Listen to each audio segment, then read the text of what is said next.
All right, guys, we've got Gabriel Urist in the house, in his house, actually. He's That's right. an amazing jewelry designer. And how would you describe yourself? Bohemian artist? Yeah, well, there's a flood in my studio, so I've been working here for the past few weeks, which is nice. It's real cozy. Yeah. I would describe myself as a bohemian artist. Actually, somebody else described me as a bohemian artist, and I'm just copying what they said. kind of rolling with it. Yeah. I like it. I like it. So you're from Michigan. Yeah. Give us a little story, a little background story, how you trained as a jewelry designer and in the arts and. I was born in '78 in Ann Arbor, Okay. Michigan. My mother's a playwright. She was a dance critic. Actually, she was at a Madonna concert, right? Because she went to Michigan. She was a dance critic for the Ann Arbor News, and Yeah. so I always felt like I had a special relationship with Madonna because my mother was at a Madonna concert when she went into labor with me. Nice. Young Madonna. So I don't know. I was undefeated, 10 years old, first basketball team. We went Nice. undefeated. Next year we lost the game, devastated. Oh man. Yeah, my parents are academics, and they just really encouraged me to do whatever I wanted to do. And I have an older brother who is doing a lot of creative stuff, and I wanted to be like him. Yeah. Absolutely. So where did you get your training? Interlochen Arts Academy. Okay. Is a high school for art. It's a, for art. It's an art school for high school kids. Yeah. So I went there for my last year of high school, and they had a metalsmithing department. Oh, They had a dope. metal class. So I did that. Got all into it. Teacher was real cool. We had like a friendship. Me and the old metalsmithing teacher. Very cool. So did you jump off? Did you go to college, or did you just kind of like jumped off and started? No, I got a job. I worked at a jewelry store. I just really wanted to learn how to do that, and I felt, I grew up in a college town, so I kind of Yeah. felt like I had some education. I knew a lot of kids that went to school that didn't really go there to learn, and I just loved making these metal things. Yeah. You Yeah. know, making stuff for my friends, with my friends. So I moved to California and I worked at another jewelry store. When I finished high school, I moved to California with a bunch of my older brother's friends. Okay. And I worked for a jewelry store in Oakland.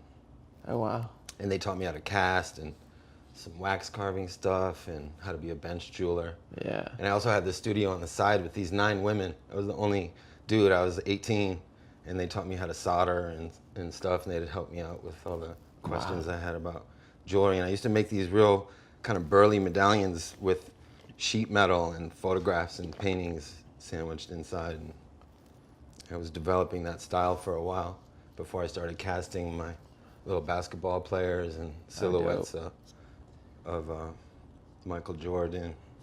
So you've been really influenced by basketball and hip hop and that world. Yeah, I always tried to approach like my craft as like, the practice, like a basketball practice. It's like they say you're either getting better or you're getting worse. You're never really staying the same. Yeah.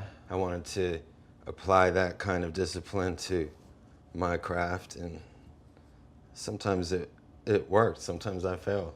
Yeah. It's like, because Failure is part of the process. right. Yeah. So that was it. So you were in Oakland. You were working for another shop and learning and like getting the trade under your belt. How long did you work there? Not that long. They fired me because they thought I stole this big heart-shaped diamond, right? This woman used to come in and carve waxes, right? This is fucked up. So I'm like, I forget her name. It was Kate or something. And Yeah. she was like the wax carver lady, and she'd come in sometimes and work on wax models.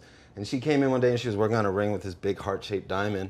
And then she was like, I can't find the stone at the end of the day. And we all stopped what we were doing. We looked for the diamond and nobody found it. Yeah. And then the next morning I came in and I sat down where she sits and I pick up like her little tool holder container and I dump it out and the diamond's right there. Oh no. I was like, I found the diamond. And the boss was like, you're fired. What? Fucking asshole, man. He's no. like certain that I stole the diamond and felt bad. brought it back the next morning, I guess. Oh man. So where'd you go from there? I just spent more time with those 9 ladies that I shared a studio space with. Okay. One of the women that worked at that spot kind of took me into that other studio space, and Yeah.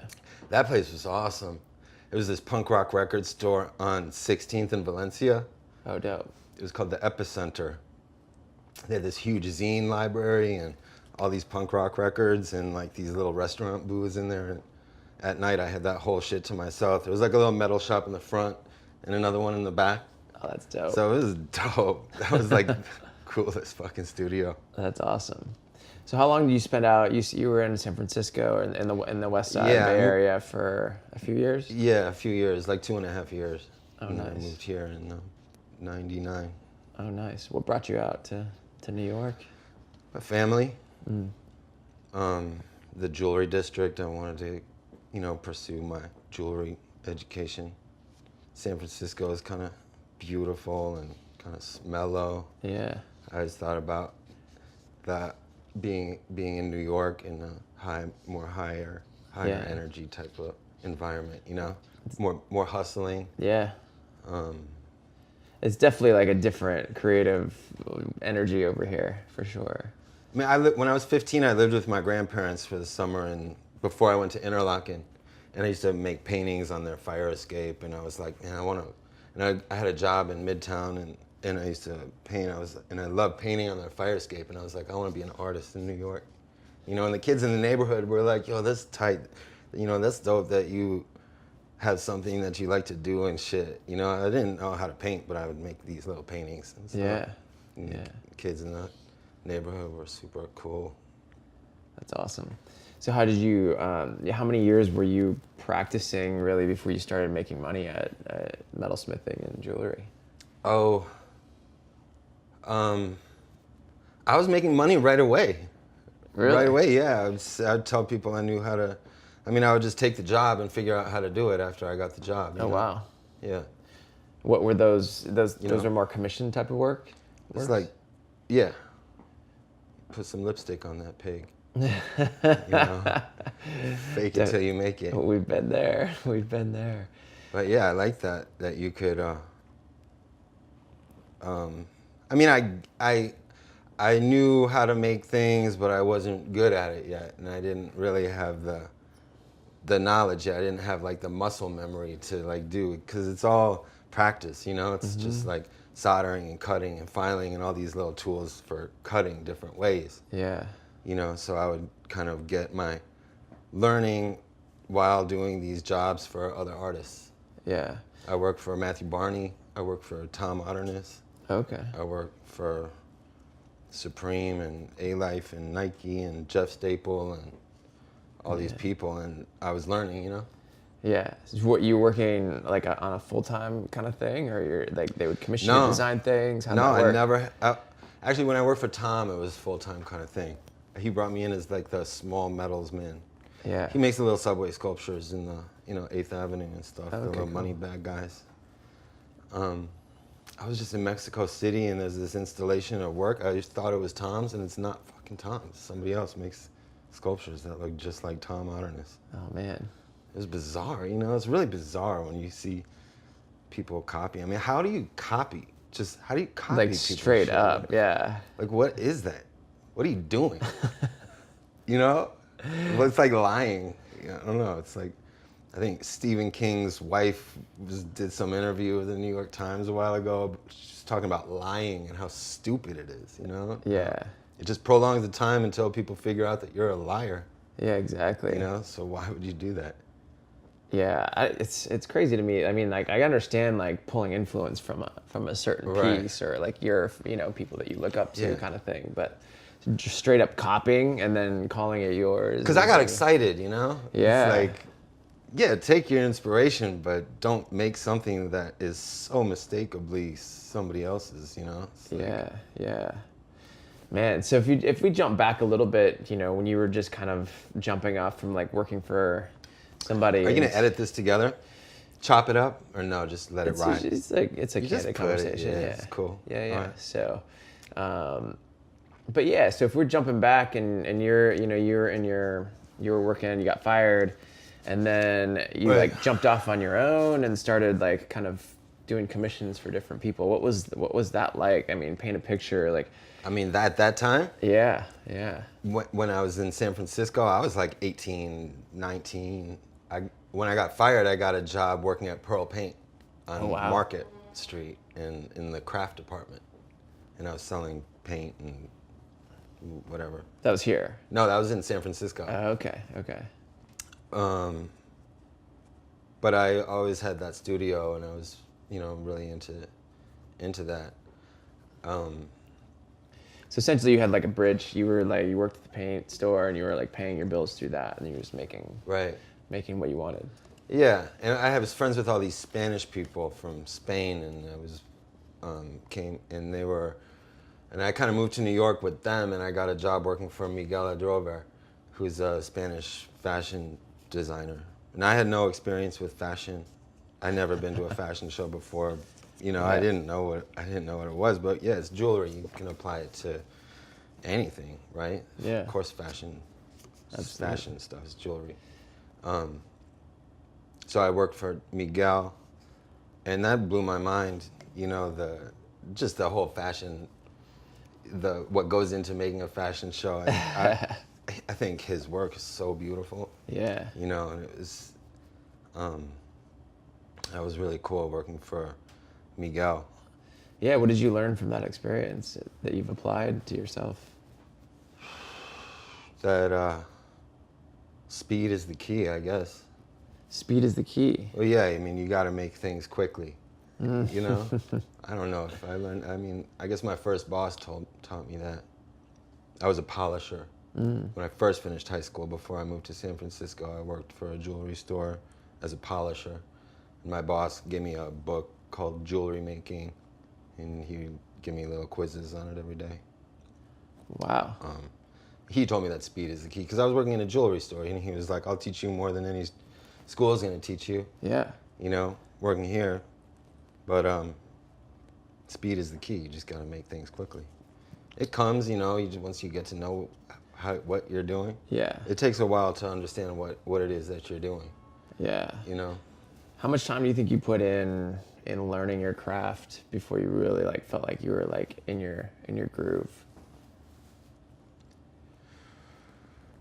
I've been in so many grooves. Yeah. I still feel like I'm learning. I don't feel like I'm in my groove and able to just be on cruise control and pull jewelry out of a hat. I feel like everything is kind of takes planning, It's not like a free form type of art, It's like measuring and calculating and, Absolutely. even organic things like shoes or hats or whatever, It's not like a free form thing. So you kind of design a lot of different stuff outside of jewelry as well. You can paint and have done other clothing collaborations kind of stuff. Yeah, I did hardware for anything metal. Yeah. How did your commission or collaboration with Supreme come out? They were like, if you could do a shoe like that, you could kill a skateboard. So I did a skateboard, then I did a wheel, then I did a truck, and then I did a razor blade, and then on the last season we did some bracelets, some ID bracelets. Oh wow. So are you working with them kind of consistently now? No, it's not really. Just here and there? Yeah, here and there. When they need some things, I make some, I don't. Yeah. How did I'm all an these... independent contractor. I'm freelance, I'm not full-time. I'm not salary anywhere. I haven't really had a job since. Why? Yeah, in a long time. Yeah, I love that. That's the way to be. It's not that I haven't had a job. It's just different, It's like I could walk in anywhere and get some work, Yeah, absolutely. But I don't have a job. Yeah. I mean, I don't have a boss, I guess. Yeah. I have a job. I have a fucking job. Yeah, that's the creative lifestyle right there. I go to work, I get the job done. And people pay to do it. People pay you to sit at home and that's why I get paid the big bucks. Yeah. Did you? How did you get in touch, or how did like LeBron? I like your jewelry. Oh, thank you, thank you. I have a couple friends that make this stuff. That's cool. But yeah, how did like LeBron? Who made that one? Who made What's that skull? Oh, that's Lazaro. Lazaro. You know Lazaro? They're down in Soho. Maybe, I don't know. I don't think so. It looks like a skull ring that James made, buddy James made. Oh, nice. Different one.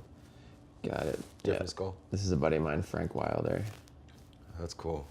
So, but yeah, man, how did like LeBron find you, and how'd you? LeBron never found me. Or Nike or?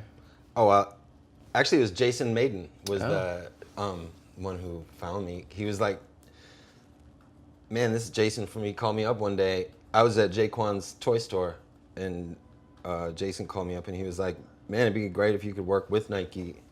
I'm at A-Life, and I see your stuff on display. It'd be great if you could do this stuff with Nike. Yeah. So then I went to Portland to talk to them about doing something. I brought a bunch of samples, and they had this new shoe coming out for Paul Rodriguez, the skateboarder. Yeah. And they were like, we want you to do this for the launch. And I made a bunch of them for the opening. That was at KCDC in Williamsburg in like 2005 or something like that. Yeah. That's dope. That's yeah. dope. So now you've got your own line, you're doing... But I was also through basketball. I played in this Nike basketball league that Jeff Staple put together, I think, with Joe Branch and some Nike. It was like this Nike basketball league that I played in for 10 years with all these really, really great people in New York. You know, it was... Yeah. And made a lot of friends through that, and got a lot of work through that. And but yeah, but I don't, you know, it's all kind of, yeah.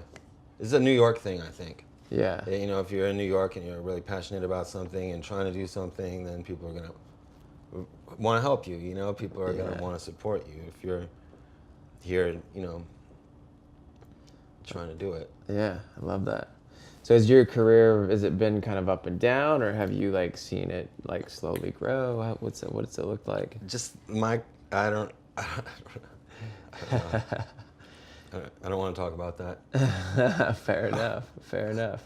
It's, you know, it's definitely it's been up and down for me. I can tell you that. And it's like I've been up, I've been down, and it's there's a lot to work through.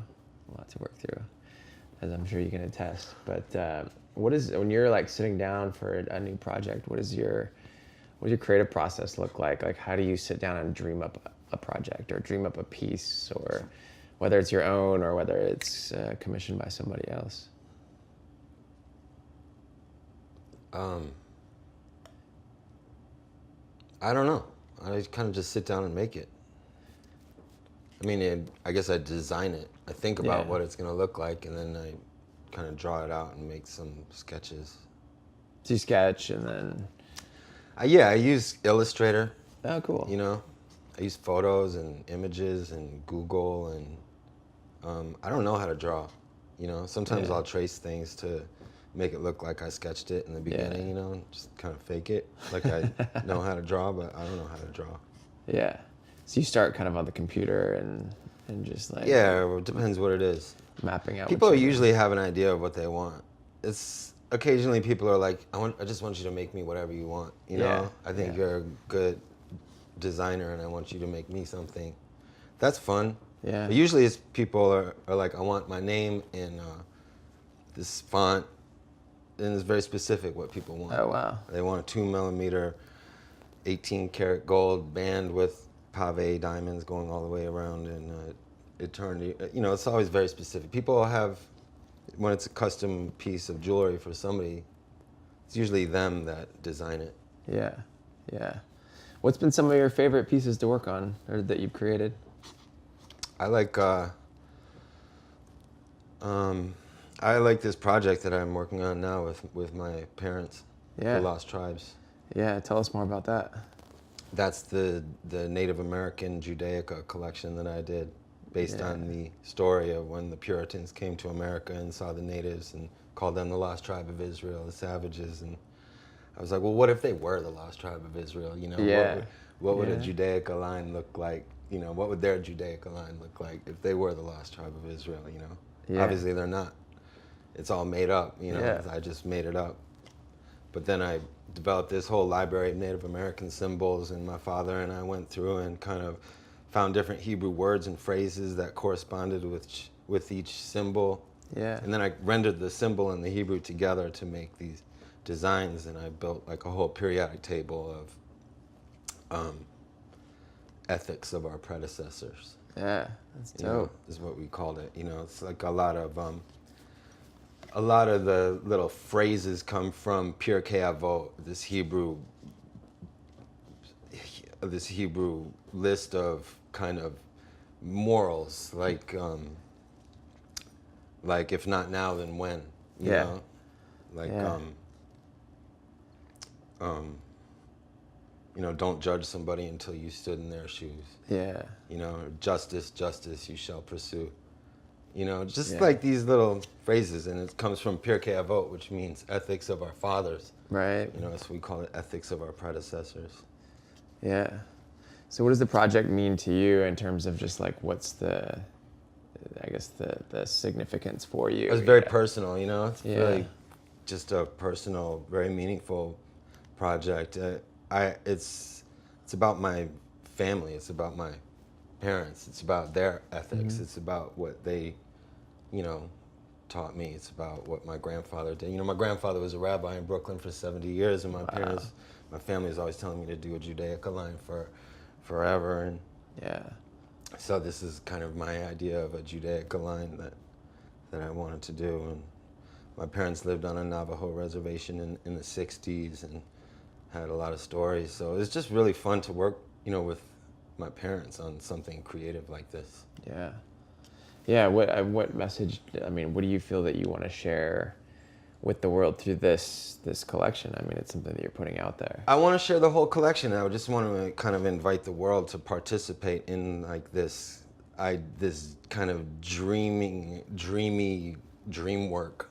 You know, this association, this free association of ideas and commonalities, and you know what it means to be displaced, you know, and kind of it's an American thing, you know. It's kind of a meditation on what, you know, on the history, you know, of the, you know, history of America, how America began, you know. I mean, I'd like for it to be like a icebreaker, like a conversation starter, you know. And when I've shared it, the few times that I've shared it so far, it's kind of sparked great conversation. Yeah. You know. Absolutely. And discussions about just these ideas, you know, and freedom. Yeah. What does freedom mean to you?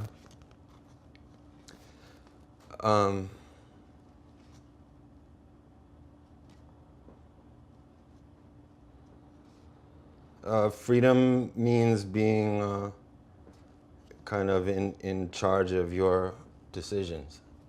Yeah. You know. I like that. So when is the project gonna be finished? Or is it finished? Almost. It's almost done. I've done so many different rounds, you know, and refining it. It's really, I've been working on it for like 5 years. Oh wow. But yeah, I mean, yeah, it's close. Yeah. How's your personal work catalyzed your business? I don't know. It's all very personal to me. Yeah. Everything is, I mean, like all the work is personal, you know? Absolutely. I get attached to things. Yeah. Yeah. Has doing personal work brought you more business, do you think? You mean doing custom, like individual pieces? Or even stuff like this, like the Lost Tribe, you know, like... Oh, yeah. Yeah, like has that... Yeah, my buddy brought me, I definitely have gotten work from that. Yeah, absolutely. It's just interesting, you know? It's like I don't know. Jewelry is just kind of grimy. The whole jewelry industry. I never wanted to be a jeweler because of the expensive things. The jewelry district in New York is just it's like the center of Babylon, I like to call it. You know, it's just this horrible, horrible, archaic place from 3,000 years ago, Middle Earth. Yeah. You know, it's like a game of copying. You know, it's like it's all copying. It's all just, it's easy to copy jewelry. It's, you just make a mold of something and you can reproduce it. But, no, I like the interaction with people and trying to, you know, deciding, you know, getting an idea of what they want. You know, I like that whole process of working on things with other people. Yeah. Like real collaboration, you know? Absolutely. Collaboration has kind of changed. The meaning of collaboration has sort of changed over the years, you know? Yeah. How so? It used to be like this kind of meaningful creative partnership, you know, endeavor. Mm-hmm. But I think it's kind of become, collabo, you know? Yeah. A collabo now is usually, we like what you do. We want to put our name on it. Right? Yeah. Yeah. You know, or we like what you do. We'd like you to work on something that has nothing to do with what you do. Or, you know, I don't know. When they started putting an X in between two brands, I think, I don't know. I used to make paintings with my friends, you know? Yeah. That was like, that's what I think of as collaborating. Right. You know, just like freedom. Yeah. But when,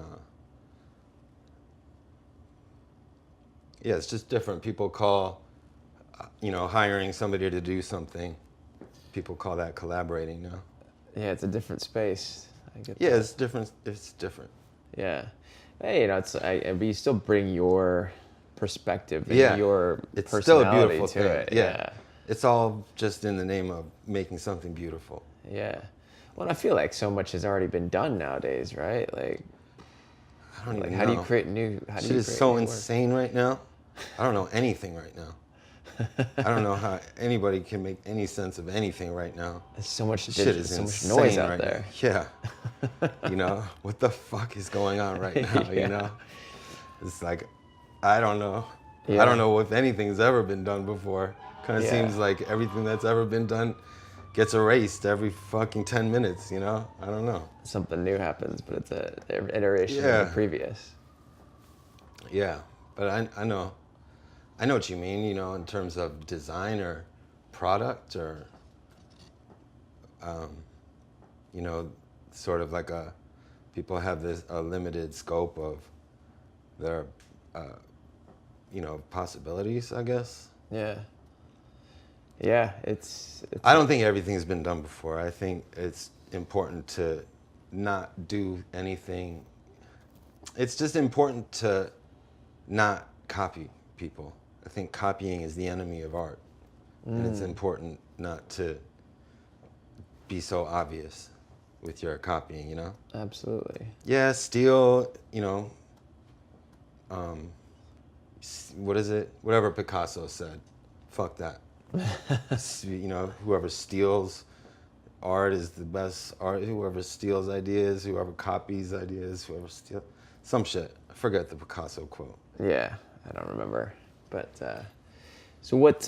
You know, every day, right? Every day is a new progression. What I like to wake up and go outside in my underpants and just get some vitamin D. I like that. You I know? like that. Even when it's 12 degrees, you still It's do it? nice. Today it's nice. Yeah. A couple weeks ago it was 12 degrees. I know.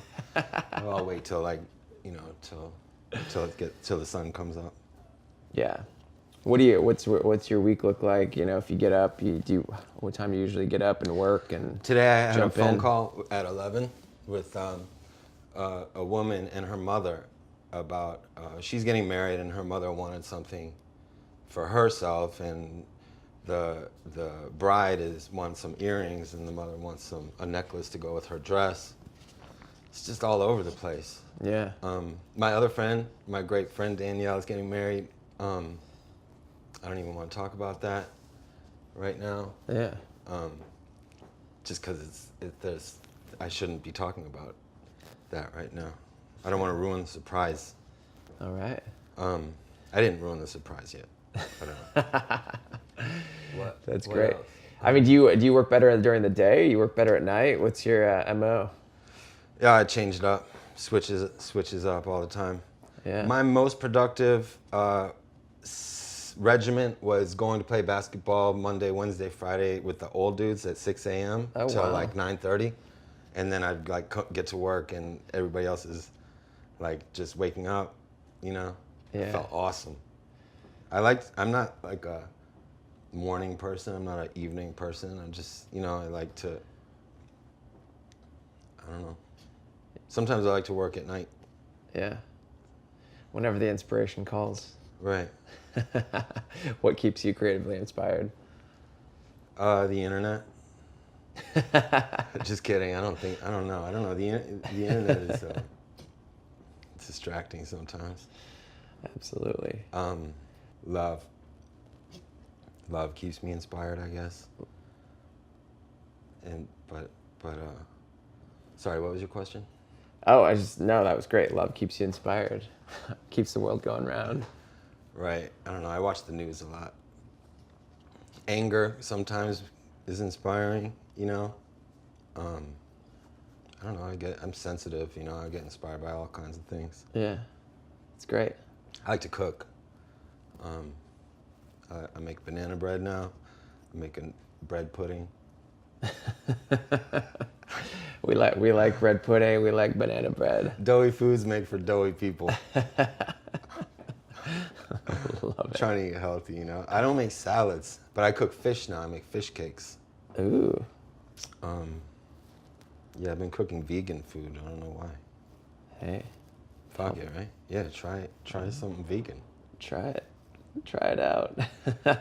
I'm trying to bring brooches back, the lapel. Not that they really went anywhere. I love the brooch. Yeah. You know, I think men's jewelry is women's jewelry now. I think it's just the same thing. I don't know. Jewelry used to always be. Let's talk about jewelry. You know, and what jewelry was and is now. I think it was always your family or where you're from or your name. Yeah. You know, your heritage, your religion. But now it could be anything, you know? It could be Yeah. a hamburger or a piece of pizza or a piece of, you know, a banana. Whatever. Yeah. So it's just wide open, you know? Yeah. I think that's, you know, part of what made me feel like I was able to do this new collection with my parents. Just very obscure, kind of made up thing. I feel like I invented a language with it, you know, and then I kind of just kept going. I didn't think I was going to take it that far, you know. Yeah. But Now it's here. it's here. It's here. What are your plans what are you going to do with it? I want to wear it. I just want to wear it everywhere and go talk to people, I like it. you know. I like it. We want to it's like, you know, you prepare and then you present, right? Yeah. And it's like I could just walk around wearing it and it's easy to present. Yeah. I made a book. You made a book. Yeah. What are you going to do with the book? How are you going to present it? Hardcover. How do you get how you get your stuff out there? How do you present it? How do you get it in front of people? I don't know. You're here. You know, it's awesome. I don't know what it is. I think it's just New York. You know, I love New York. New York is just that type of place where people are interested in cool shit and they're gonna find it, and it just organically. Yeah. You know? Yeah. Absolutely. I don't have a PR agent or anything like that. Yeah. I want one. I want a PR agent. Yeah. Put that out there. Put that out there in the universe. Yeah, you just gotta put things out in the universe, and then it really works. It just lands on your doorstep. Right. Oh my God, it's true. So many great things will just land in your lap in New York, you know, and you can. That's kind of how I've been described. It is just like amazed at all these incredible things that just kind of fall in my lap. Yeah, you worked on some incredible projects. It's so cool. Right. It's like a lucky. It's just I don't know what it is. Yeah. I attract those things, but I don't. You know, there's a. You know, it's part of. You know, I'm thinking about when you ask me what freedom is. You know, it's like you can design your own plan. You know, you can make your own plan, or you can be happy with whatever falls in your lap. You know, Yeah. you can have like a real strong sense of agency. Yeah. Or you can just not have a strong sense of agency and just be kind of accepting. Yeah. Or What? so I'm trying to be a little bit more agentic with my new collection, you know, Yeah. and think about where I want it to be and how I want it to live. You know. Yeah. Absolutely. What gives you agency to create that freedom in your life? I do. Yeah. I don't know. I don't know, my relationship, you know. Yeah. My family, you know, I'm lucky. Yeah. You know, my parents are supportive, and they love me a Yeah. lot, you know. It's great. Not everybody has that, you know. I feel like I have a responsibility to be an artist. I grew up kind of upper middle class in Ann Arbor, and a lot of people that have talent don't really recognize it as like an actual path that they could take, you know. Yeah. Or if people realize that they're really good at something, it's like that's a fairy tale, Yeah. you know. But I was encouraged to kind of do Yeah. what I wanted to do, you know. So I feel like I have a responsibility to do that, and that gives me agency to think Yeah. about that. Absolutely. Yeah, it's hard to find. I mean, my parents were luckily I was able. My parents encouraged me to do what I loved and wanted to do, and I pursued photography, and it's been great. And I'm grateful for it as well. Yeah. So I know the feeling. I know the feeling and the responsibility that goes with that. So yeah, I guess a couple more questions here. Like, what are you a reader? Do you read? Yeah. What are your top 3 books happening right now that Right you're now, inspired by and loving? it's the Shark's Paintbrush. It's a book about biomimicry. It's Whoa. about kind of copying nature when we design our technologies, and biomimicry. It's called the Shark's Paintbrush. And Sapiens. Oh, Sapiens is Sapiens fire. is the shit. Yeah. Shit. I don't know. I want to read. I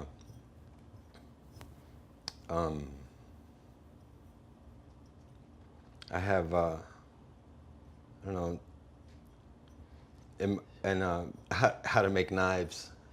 Ooh. I like I've got that. a How to Make Knives book that blows my mind. Yeah. You know. I love like that. The folding knife is this relationship with the spring piece and the blade, so that it clicks when it's closed, and it locks when it's open, and it locks when it's closed. You know.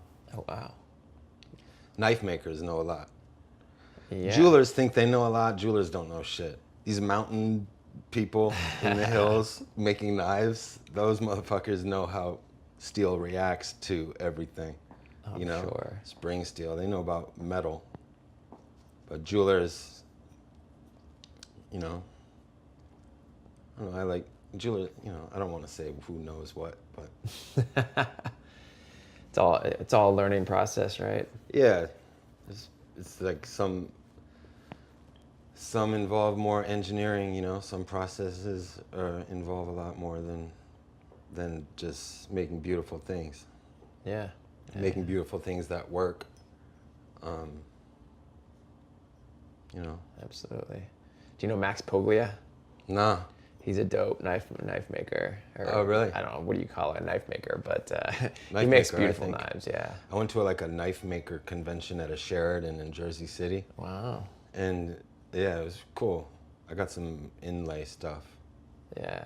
It's pretty amazing how it's its own craft, right? Like knife making It's is a its own niche. craft. I mean, it's a niche. pretty specific. These dudes sell knives for like $100,000, like Ooh. steel and mother of pearl. It's just like I don't know. It's a thing.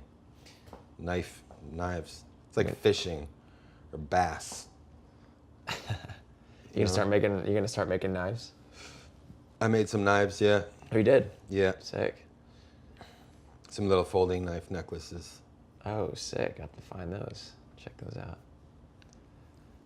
What are you, what else are you reading? Give me something good to read. God, did you read Homo Deus, the sequel to Sapiens? No. Oh. Oh, thank you. Yes. That's good. That's what I want to read. That's futurism. What's Homo coming? Deus. Homo Deus. It's about humanism. It's about futurism, the possibility of technology integrating with humans. Oh, really? Yeah. Yeah, that is not going to happen. Artificial intelligence, all that We stuff. try to compare ourselves to all this technology, and people are never going to be advanced as this technology is. We think that we're more advanced because the technology is advanced. We compare ourselves to the technology, and it's just, it's silly, you know? Yeah. It's really, it's a weird thing to watch people with, like, you know, think they're robots and shit. Yeah. Well, now we're trying to connect computers to humans, right? I guess so. I guess we'll be robots before we lose our little toes. You gotta watch the show Altered Carbon. Yeah, I saw some of it. It's all right. It's a all trip. right. It's okay. It's a trip. It's all right. It's all right. Well, last and final question I usually ask all of my guests is just in the realm of art and inspiration. What does live inspiration mean to you? It means love. Love. Yeah. It's just love. Live inspiration is love, you know? Live and laugh. God just wants us to make him laugh, you know? I definitely feel like I do that every day. Word out. I love it. I love it. And where can people find you, follow you on the interwebs? GabrielUrist.com. Gabriel_Urist. At Gabriel_Urist. My GabrielUrist.com site is almost up. It should be up. Nice. So, Gabriel Urist. Gabriel Adam Urist on Facebook. You can send me a Facebook message. Yeah, all over. Yeah, all over. Love it. I'll acknowledge you for the art that you're creating. It's amazing. And thank you for coming on the show. Thank you so much. Absolutely.